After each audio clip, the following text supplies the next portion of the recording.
আচ্ছা ঠিক আছে। তো আমরা আজকে এটা হচ্ছে একটু দেখবো, ভালো মতো দেখা যায় পুরাটা স্ক্রিন? হ্যাঁ, দেখা যাইতেছে। আচ্ছা ঠিক আছে, দেখো এখানে কি লেখা আছে। এখানে লেখা আছে put the following parts of the story.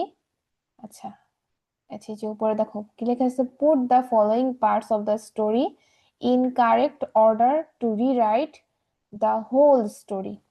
তো কি বলছে যে এই স্টোরির যে অংশগুলো আছে এই গল্পটার, সেটা কারেক্ট অর্ডারে, মানে একদম সঠিক অর্ডার, মানে কি পার্ট বাই পার্ট আমাদের হচ্ছে সাজায় লিখতে হবে পুরো গল্পটা। তো এই নাম্বারে কি বলছে দেখো, দ্য অ্যাস্ট্রোলজার। অ্যাস্ট্রোলজার মানে কি বলতে পারবে? অ্যাস্ট্রোলজার মানে কি? The astrologer was taken um, to the place. Astrologer মানে হচ্ছে যে আমাদের ভাগ্য গণনা করতে পারে। হ্যাঁ, তো একটা জিনিস সাজানোর আগে আমাদের অর্থগুলা বুঝতে হবে। ইংলিশের সবচেয়ে প্রথম হইতাছে শব্দের অর্থ, ভোকাবুলারি, তারপর তোমার জিনিসটা পড়ে বুঝতে হবে, কারণ আমাদের মাতৃভাষা ইংলিশ না। তো তুমি যত শব্দের অর্থ জানবা অত ভালো ইংলিশ হবা। আচ্ছা, তো অ্যাস্ট্রোলজার হচ্ছে কি হুম। ভাগ্য গণনাকারী, যে ভাগ্য গণনা করতে পারে। Was taken to the place for execution. আচ্ছা এখানে কি বলছে দেখো, এখানে বলছে তাকে এমন একটা জায়গায় নেওয়া হয়েছে। এক্সিকিউশন মানে কি? পরীক্ষা করতে। এক্সিকিউশন মানে কি? পরীক্ষা করা। And then the king asked, তখন তাকে রাজা জিজ্ঞেস করলো, হ্যাঁ, how long would you live, তুমি কতদিন বাঁচবে? How long would you live, তুমি কতদিন বাঁচবে। এটা গেল এ নাম্বার, এটা আমাদের বোঝা শেষ। এবার বি নাম্বারটা দেখি। ওয়ান্স। ওয়ান্স মানে কি? একদা বা এক সময়। দেয়ার ওয়াজ এ কিং, সেখানে একটা রাজা ছিল। Who was found of knowing. Fond of knowing, যে কি পছন্দ করতো। নো মানে কি? নোয়িং মানে কি? জানতে। ফন্ড অফ মানে কি? এই যে এটা কিন্তু একটা ফ্রেজ। হ্যাঁ, ফন্ড অফ মানে হচ্ছে কি? পছন্দ করা। ফন্ড অফ মানে কি? পছন্দ করা। হ্যাঁ, পছন্দ করা। Fond of knowing his future, সে তার ভবিষ্যৎ জানতে পছন্দ করত। ফ্রম দ্য অ্যাস্ট্রোলজার, মানে যে ভাগ্য গণনা করে তার কাছ থেকে ভবিষ্যৎ জানতে পছন্দ করত। এবার আমরা বি নাম্বার শেষ, আমরা সি নাম্বারটা দেখি। দ্য অ্যাস্ট্রোলজার টোল্ড সামথিং, এই ভাগ্য গণনাকারী আমাদের কিছু বলেছিল। কিছু বলেছিল, সামথিং মানে কিছু, আর টোল্ড মানে বলেছিল। Very unpleasant. আনপ্লিজেন্ট মানে কি? অস্বস্তিকর। প্লিজেন্ট মানে হচ্ছে যেটা আমাদের শান্তি দেয়, আনন্দ দেয়। আর আনপ্লিজেন্ট মানে কি? যেটা আমাদের আনন্দ দেয় না। তো এখানে ভেরি প্লিজেন্ট মানে হচ্ছে খুবই অস্বস্তিকর কিছু বলেছিল। অ্যান্ড এবং at this the king goat furious. Furious মানে হচ্ছে ভয় পেয়ে যাওয়া। হ্যাঁ, তো আমাদের যে রাজা, সে এই সময়টাতে কি এই কথা আনপ্লেজেন্ট কথাগুলো শুনে সে খুব ভয় পেয়ে গেছে, ফিউরিয়াস হয়ে গেছে। অ্যান্ড কনডেমডেড। কনডেমনেন্ট মানে কি? মানে হচ্ছে তাকে শাস্তি দেওয়া। হিম টু ডেথ, তাকে হচ্ছে মৃত্যু, মৃত্যু দেওয়ার আদেশ দিল। বুঝতে পারছো? কনডেমড মানে কি? আদেশ করলো তাকে যে তাকে মেরে ফেলবে। হুম। আচ্ছা, তো সি নাম্বার আমাদের বোঝা শেষ, আমরা ডি নাম্বারটা একটু দেখি। With the ready. With the ready wit. With the ready wit মানে কি? উইট মানে কিন্তু বুদ্ধি, এটা একটু মনে রাখবা। W I T. W I T, wit মানে কি? বুদ্ধি। উইথ দ্য রেডি বুদ্ধি। উইট হি সেইড, তাৎক্ষণিক বুদ্ধি দিয়ে সে বলল। The stars. স্টার্স মানে কি? তারা। ডিক্লার। ডিক্লার মানে কি? হুম। তারাগুলা তাকে বলছে। কি বলছে? দ্যাট আই উইল ডাই, আমি মারা যাব। আই উইল, এই উইল দিয়ে কিন্তু ভবিষ্যতের কথা বলছে। আই উইল ডাই, আমি মারা যাব। Only a week before your death, মানে আপনার মারা যাওয়ার এক সপ্তাহ আগে আমি মারা যাব। বুঝতে পারছো? হুম। কি বলছো? অনলি এ উইক, হুম।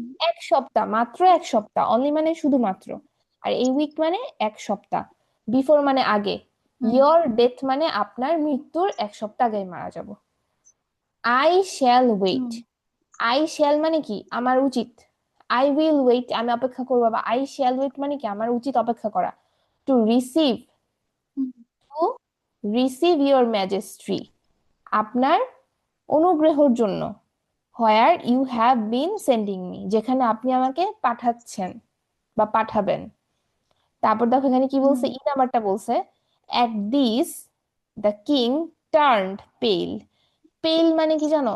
যে কারো কোনো কিছু একটা মনে করো হারায় গেছে, যেমন ধরো কি বলা যায়, যে তোমরা ধরো যখন স্কুল থেকে চলে যাবা, বা ধরো তোমরা স্কুল থেকে হুম যে স্যারের কাছে পড়তা ওই স্যারের কাছে পড়া বাদ দিয়ে আরেকটা টিচারের কাছে পড়া শুরু করলা, তো তাদের মুখ ফ্যাকাশে হয়ে গেল, এটাকে হুম বলে পেল, মানে ফ্যাকাশে। তো এই সময় কি হলো, হুম কিং কি হলো, ফ্যাকাশে হয়ে গেল। এন্ড শাউটেড, এবং চিৎকার করলো। শাউট করা মানে কি, চিৎকার করা। Drive this wretch. রেচ মানে কি জানো? রেচ মানে হচ্ছে অপদার্থ, বা বলা যায় যে যে কোনো কাজের না। হুম। তো drive this wretch hmm away. Away মানে হচ্ছে দূরে। তো বলছে যে এই অপদার্থটাকে দূরে সরে নিয়ে যাও। And let him not come again. Let মানে কি? লেট মানে কাউকে কিছু করতে দেওয়া। Let me play, let me sing. Let দিয়ে আমরা কি বলি? লেট হুম আস, এটা আমরা পড়ছি না একটা এক কোয়েশ্চেনে। লেট মানে কি? কাউকে কিছু করতে দেওয়া, প্রস্তাব করা। লেট দিয়ে কি বোঝায়? প্রস্তাব হুম করা বা করতে দাও, দিতে চাওয়া। তো let him not come again, তাকে আর কখনো আসতে দিবা না। আচ্ছা, এফ নাম্বারটা কি বলছে দেখো তো। এ গুড অ্যাস্ট্রোলজার, ভালো একজন কি অ্যাস্ট্রোলজার মানে কি বলছিলাম বলো তো? ওই যে মানে ভবিষ্যতের করে হ্যাঁ, যে ভাগ্য গণনাকারী। তো একজন ভালো ভাগ্য ভাগ্য গণনাকারী গণনাকারী। The capital of the king. তো সে কি করলো, একজন ভালো একটা অ্যাস্ট্রোলজার, সে ভ্রমণ করলো কোথায়? The capital of the king, মানে কিং এর রাজত্বে। ক্যাপিটাল মানে কি? রাজত্ব। হুম হ্যাঁ। তো আমরা জি নাম্বারটা দেখি। হুম হি থট, সে চিন্তা করলো, দ্যাট দ্য কিং উড। আচ্ছা, লাস্ট লাইনটা কি দেখা যাচ্ছে? হুম আচ্ছা ঠিক আছে। দা হি থট দ্যাট, সেটা চিন্তা করেছিল, the king would prove him. Prove মানে কি বলতো? প্রমাণ করা। উড মানে কি? প্রমাণ করা। উড মানে হচ্ছে করতে পারতো। রাজা তাকে কি করতে পারতো? প্রমাণ করতে পারতো। হিম এ লায়ার, একজন মিথ্যাবাদী। পুটিং হিম টু ডেথ, তাকে মৃত্যু দিতে পারতো। অ্যান্ড দেন, এবং তারপর, he thought for a while, সে কিছুক্ষণ চিন্তা করলো। For some way to escape. এখানে দেখো কি লিখছে, সাম ওয়ে। হ্যাঁ, এই যে some way to escape, escape মানে কি? পালায়া যাওয়া। তো সে কি করলো? হি থট দ্যাট, আচ্ছা আমি একটু ক্লিয়ার করে দেখাই। সে এটা চিন্তা করছিল যে কি, এগুলা কিন্তু তার চিন্তা। হ্যাঁ, এই যে এগুলা কিন্তু তার চিন্তা। হুম সে চিন্তা করছিল যে কিং কি করতে পারে, তাকে ভুল প্রমাণিত, মিথ্যাবাদী প্রমাণিত করতে পারে, এবং তাকে মৃত্যুও দিতে পারে। এবং সে আরো চিন্তা করছিল যে তাকে কি করতে পারে, হি thought for A hmm while, এবং সে আরো কি চিন্তা করলো, for some way to escape, কিভাবে সে বাঁচতে পারবে। এসকেপ মানে কি? বাঁচতে পারা। আর ওয়ে মানে হচ্ছে হুম পথ ধরে। আচ্ছা, তো আমরা আমরা হুম একটু দেখি। দ্য কিং উইশড, উইশ মানে কি? ইচ্ছা করা। কিং এর কি ইচ্ছা করলো? টু নো, তাই ইচ্ছা করলো the this future from the astrologer. And so the king called him to the palace. এই প্যালেস আর প্লেস দুইটা কিন্তু আলাদা।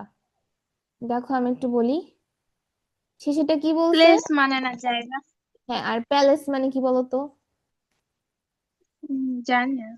প্যালেস মানে হচ্ছে আহ রাজার যেই রাজপ্রাসাদ থাকে না, সেটা, ওটাকে বলে প্যালেস। এটার বানানটা দেখো কি, ও, PALASCE, প্যালেস। PALACE, আবার প্যালেস। তো আরেকটা আছে যে প্লেস, ওইটাও এইরকমই। আমি একটু বলি দেখো, PLACE, এই প্লেস মানে হচ্ছে জায়গা। তারপর হুম PALACE, প্যালেস মানে রাজপ্রাসাদ। হুম ক্লিয়ার এই দুটো জিনিস? আচ্ছা, তো শেষের লাইনটাতে কি বলছে? দ্য কিং উইশড, রাজার ইচ্ছা করলো, টু নো, জানতে, হিজ ফিউচার, তার, দিস ফিউচার, তার ভাগ্য, ফ্রম দ্য অ্যাস্ট্রোলজার, যে ভাগ্য গণনাকারী তার কাছ থেকে। And so the king called him to the palace. এখানে হিম বানানটা একটু ভুল আছে, এটা এইচআইএম হিম হবে। টু দ্য প্যালেস, এর জন্য তাকে কি করলো? রাজপ্রাসাদে ডাক দিল। এখন সব অর্থ তোমার বলা হয়ে গেছে, এখন তুমি কি করবা? এটার